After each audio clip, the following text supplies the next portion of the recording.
والصلاة والسلام على حبيبنا وسيدنا ومولانا محمد الكريم وعلى آله وعترته وأصحابه أجمعين. أشهد أن لا إله إلا الله وحده لا شريك له وأشهد أن حبيبنا وسيدنا ومولانا محمدا عبده ورسوله.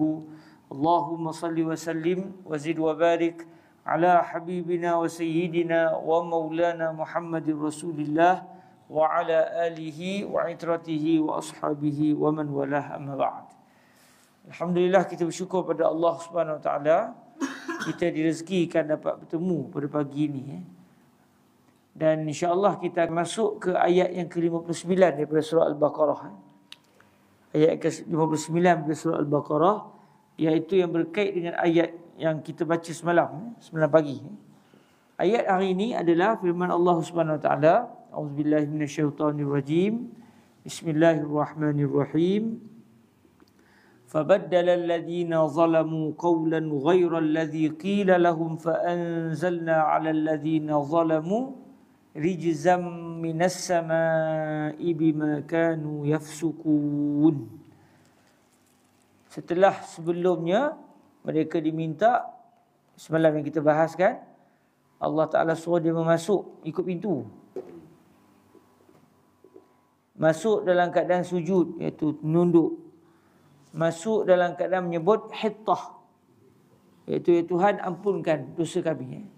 Apa yang mereka telah buat pula? Allah kata, lalu orang-orang yang zalim telah menukar ucapan yang bukan diucapkan kepada mereka. Dan lalu kami telah menurunkan ke atas orang-orang yang zalim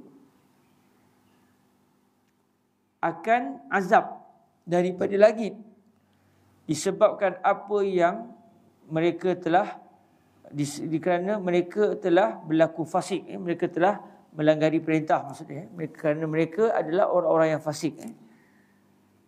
Baik, jadi apa cerita ayat ni?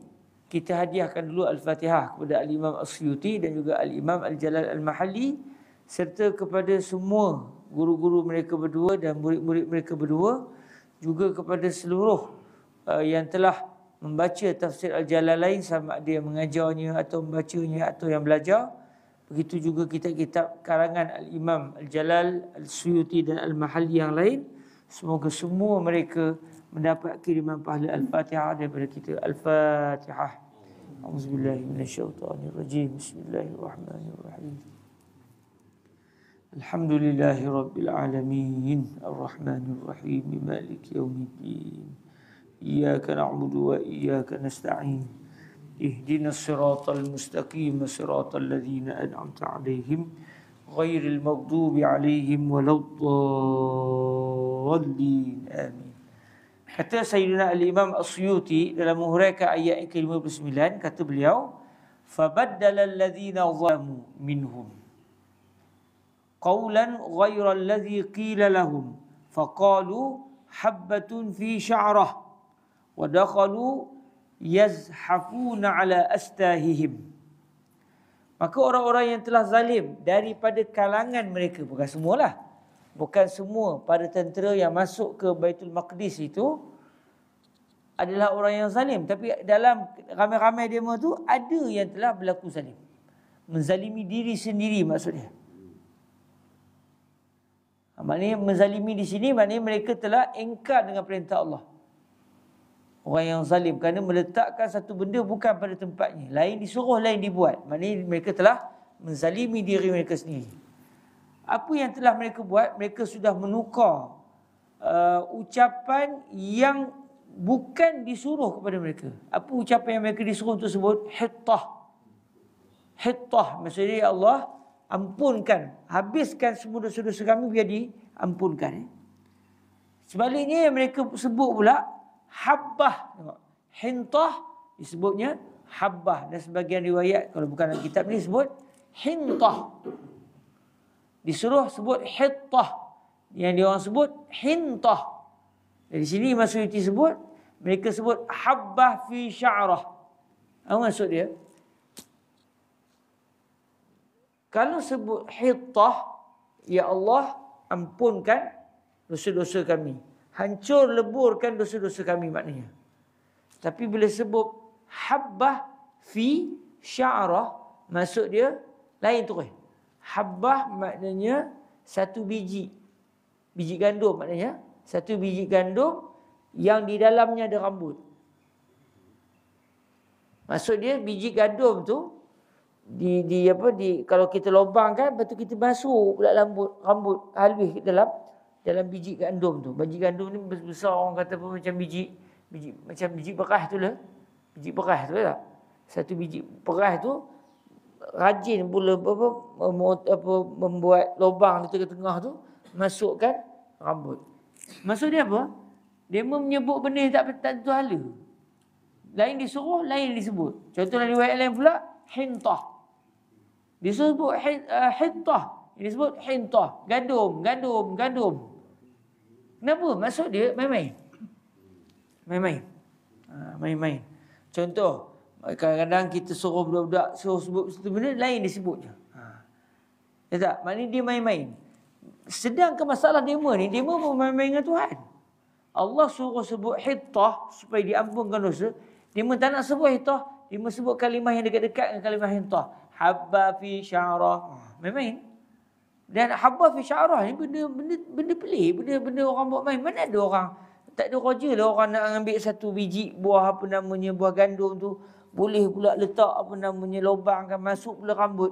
Tapi nak katanya demo ni jenis orang yang tak tahulah, macam tak ada otak kamu demo ni. Iaitu suka dengan Tuhan pun macam tak beria, main-main dengan Tuhan, permainkan Allah Azza wa Jalla, permainkan Nabi Musa AS. Suruh disebut hittah, disebutnya habba fi sya'rah. Disebut hittah, sebut hintah. Hintah apa dia? Gandum. Padahal dia sebab bunyi dekat-dekat, hittah, hintah. Main-main maknanya. Kemudian selain daripada mereka tukar, lain yang disuruh disebut, lain yang dia sebut, dema juga dakhalu yazhafuna ala astahim. Dema disuruh untuk masuk dalam keadaan menunduk, syukur pada Allah Subhanahu Wa Taala dalam keadaan sujud. Dema masuk macam mana? Dema masuk dalam keadaan dema bergerak ikut punggung mereka. Macam ni. Cakap apa ni macam budak tu. Ngisut ke apa panggil ni? Ngisut tak? Padahal boleh dia turun daripada, contoh dia elok berjalan, macam ni. Tak ada kerja. Dapat video dapat. Ngisut Ngisut ikut apa? Ikut punggung ni. Tengok tak macam mana Allah suruh masuk dalam keadaan sujud, dalam keadaan menunduk. Dia buatnya bukan menunduk.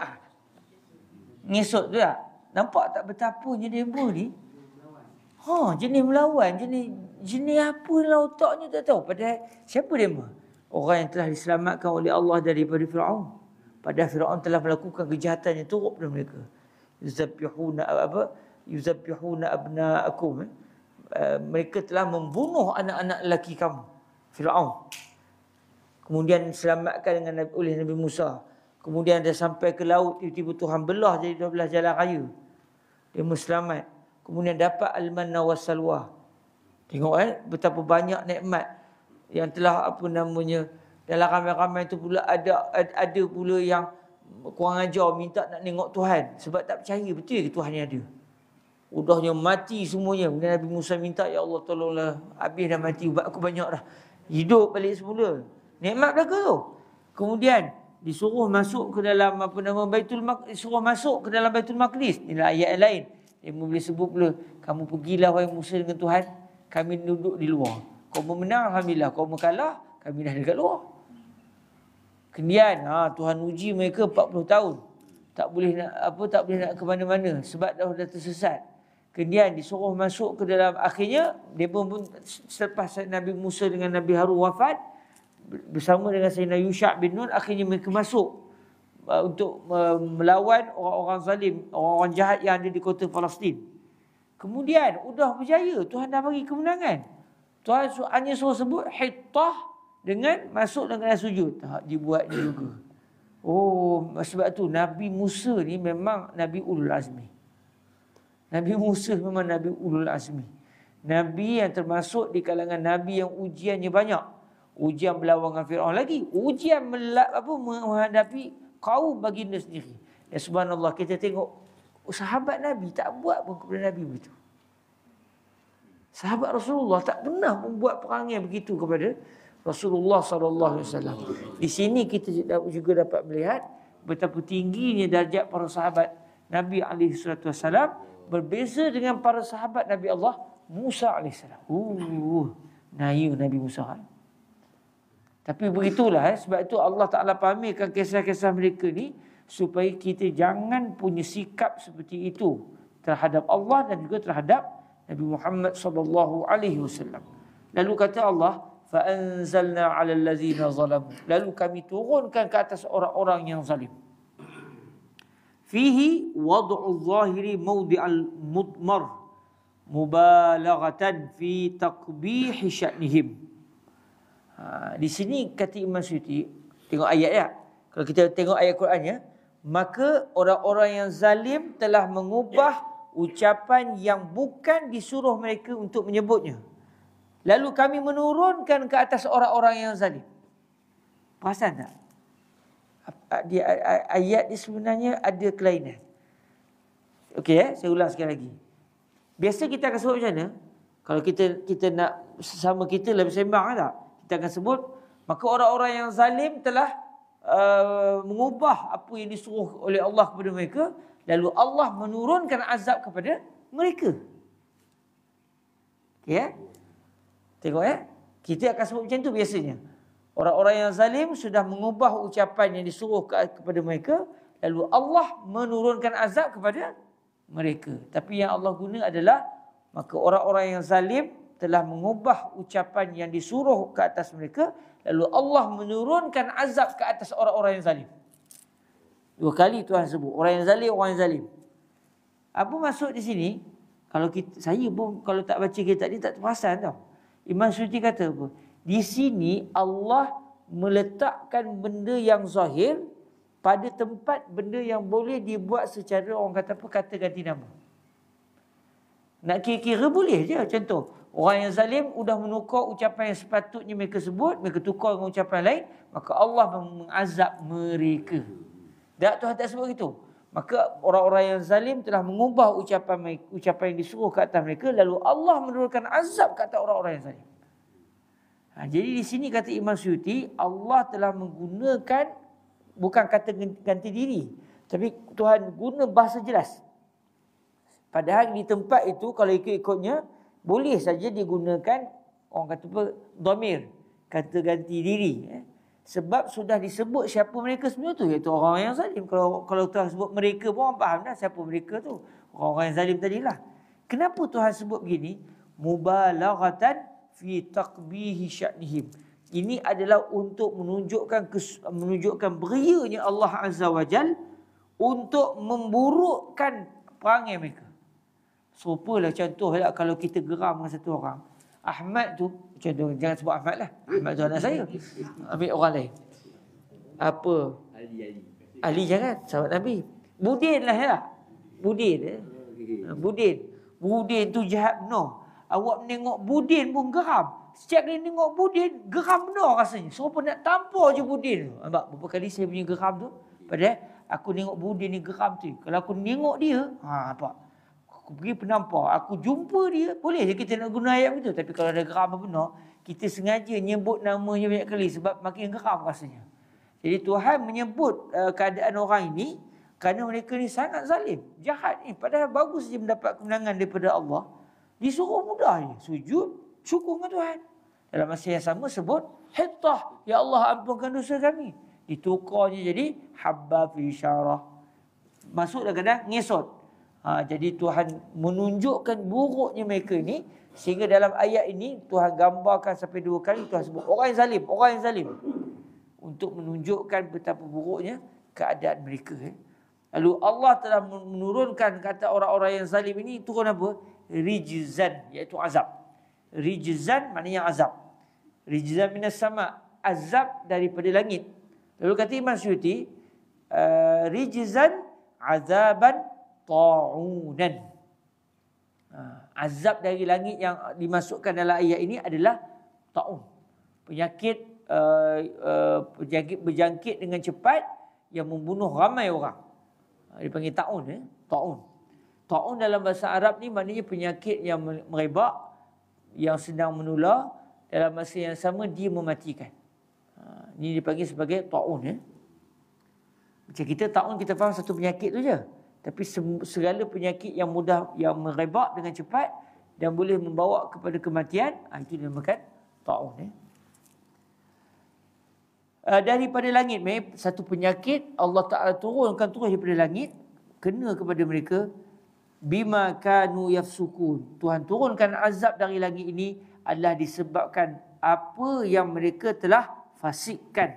Iaitu dengan maksud di sini, dengan apa yang mereka telah fasik ni, maknanya apa yang mereka telah langgar perintah Tuhan. Disebut Imam Suyuti bisa babi fiskihim. Maknanya Allah nak menyatakan azab ini diturunkan daripada langit kena kepada mereka sebab mereka adalah orang-orang yang fasik. Sebab mereka telah melakukan penderhakaan kepada Allah Azza wa Jal. Ai khurujihim anit ta'ah. Masuk fasik di sini iaitu mereka keluar daripada ketaatan Tuhan. Mereka tidak taat kepada Tuhan, mereka langgar ketaatan, maka mereka terkeluar. Mereka keluar daripada ketaatan dengan melakukan maksiat, maka ini adalah menjadi sebab mereka orang-orang yang fasik. Maka layaklah mereka mendapat azab langsung daripada Allah yang Allah turunkan daripada langit. Lalu kata Imam Suyuti, fahalaka minhum fi sa'atin 70,000 aw aqal. Maka bila turun saja azab daripada langit, iaitu penyakit yang berjangkit tu, masa turun tu juga mati dekat 70,000 atau kurang daripada 70,000 orang di kalangan para tentera Bani Israel mati terus dengan sebab penyakit tersebut.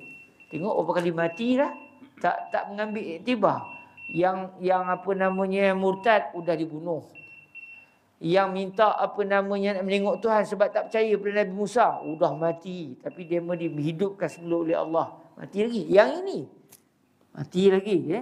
Nak menunjukkan azab yang Allah Ta'ala bagi kepada mereka direct tu. Sebab tu umat terdahulu buat jahat dengan Tuhan dapat terus. Tapi umat Nabi Muhammad tak boleh. Ini adalah di antara rahmat Allah ke atas umat Nabi Muhammad, yang mana kerana barakah Rasulullah, Allah nak muliakan Nabi Muhammad, maka umat Nabi Muhammad kalau degil macam mana pun lambat dan dibagi peluang mesti akan bertaubat apa semua. Tapi umat dulu buat dia perangai dengan Tuhan, biasanya akan turun azab ketika itu juga. Contoh di sini kata Imam Suyuti, hancur, habis, mati pada saat itu juga ketika turunnya azab itu daripada langit, iaitu penyakit taun itu. Masa itu juga mati dekat 70,000 orang ataupun kurang daripada 70,000 orang.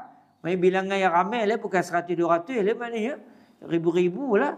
Bukan takat ribu, maknanya puluh ribu. Sini sebut 70,000 atau kurang daripada 70,000 mati. Padahal dia baru saja mendapat kemenangan. Kerana apa? Kerana degil dengan perintah Allah Azza wa Jalla. Okay. Seterusnya ayat yang ke-60 pula adalah ayat yang menceritakan bagaimana di antara nikmat yang Allah memberikan kepada Banu Israel adalah mereka mendapat minuman terus dengan cara mukjizat Nabi Musa AS. Iaitu batu yang dipukul oleh Nabi Musa AS memancar daripada batu itu 12 mata air daripada batu yang satu. Yang ni kita baca besok, insya-Allah Subhanahu Wa Taala. Cerita pasal air ni biar seronok sikit lah. Kering tekak ni. Kemudian besok kita start. Okay. Jazakumullahu khairah. InsyaAllah moga-moga sedikit ayat yang kita baca pada hari ini kita dapat merenung betapanya syukur kita menjadi umat Nabi Muhammad. Biasa dalam hati kita tak adalah perasaan asyik ngikut Tuhan je. Hari ni kita lawan sekali apa. Rasanya tak ada dalam jiwa kita begitu. Dalam jiwa kita, kalau boleh semua yang Tuhan suruh semua kita nak buat. Bila sebut ada Lailatul Qadar, sudah kita pun dah beria nampak macam mana cara ni. Nak menjaga berapa jam ni. Macam mana target ni, dah dekat dah 10 malam terakhir ni, insya-Allah ada Lailatul Qadar. Dan Lailatul Qadar ni kata Allah khairum min alfi syahr, lebih baik daripada 1000 bulan. Kata guru saya, biasa Tuhan sebut 1000 bulan ni, kata Syekh Husni bin Rusdi, biasa dalam Quran bila sebut lebih baik ni main 10 kali ganda. Main 1000 bulan kali dengan 10, 10,000 bulan. Main dekat 800 83 tahun. 883 tahun kalau kita direzekikan dapat beribadah pada malam tersebut. Maknanya ni satu peluang. Ada ke? Lantaklah. Tak ada, aku heran dengan tu kadang. Ada ke agak-agak hati kita begitu? Tanyalah semua orang. Semua nak.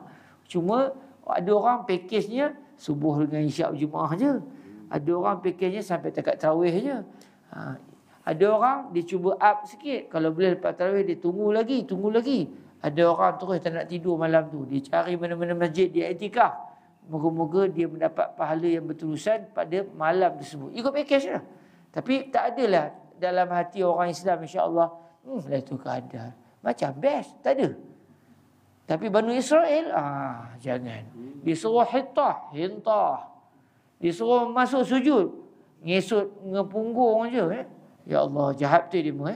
Dan inilah satu pengajaran yang banyak dalam Quran ni disebut pasal Banu Israel. Banyak sangat-sangat. Supaya kita pun tak heran dengan demo hari ini. Nabi-Nabi pun dia membuat lebih kurang. Apa sangatlah kita yang bukan Nabi-Nabi. Tapi penghujung hayat mereka sebagaimana disebut oleh Rasulullah SAW. Mereka satu hari nanti akan dipimpin oleh Ad-Dajjal. Berperang dengan kaum muslimin. Tapi kaum muslimin dipimpin oleh Nabi Allah Isa AS. Dan akhirnya kita memenangi peperangan tersebut. Sehingga sudah tidak ada lagi orang yang ketika itu sampai disebut tiada lagi agama atas dunia ini kecuali hanya agama Islam. Subhanallah. InsyaAllah besok kita besok. Besok awak tak ada. Besok hari Selasa awak besok di Sri Iskandar. Ada subuh di sana. Sri Iskandar. Mari kita jumpa kalau ada rezeki pagi Rabu. Di surau apa tak? Ada satu surau. Apa nama surau tu? Munawarah ke apa namanya? Dia meminta kuliah subuh kat sana. Harap jagalah. Kalau tidak lebuh lah. Okey. Mari kita jumpa hari Rabu nanti. Hari Rabu. Minta Ustaz Yusof lah baca esok. Ganti. Tak mau ke? Kalau tak berani datang esok tak apa kan. Jazakumullah khairah. Kita tangguh dengan selawat ke hadrat Rasulullah sallallahu alaihi wasallam. Insya-Allah Rabu ni kita jumpa. Rabu pagi biiznillah subhanahu wa taala.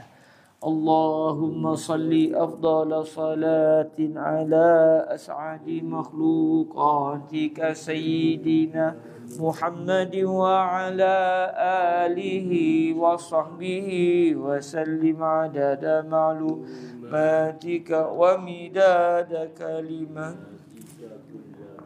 ذكرك الذاكرون وغفل عن ذكره الغافلون اللهم صل أفضل صلاة على أسعد مخلوقاتك سيدنا محمد وعلى آله وصحبه وسلم عدد معلوماتك ومداد كلماتك كلما ذكرك الذاكرون وغفل عن ذكره الغافلون اللهم صل أفضل صلاة على أسعد مخلوقاتك سيدنا محمد وعلى آله وصحبه وسلم عدد معلوماتك ومداد كلماتك كلما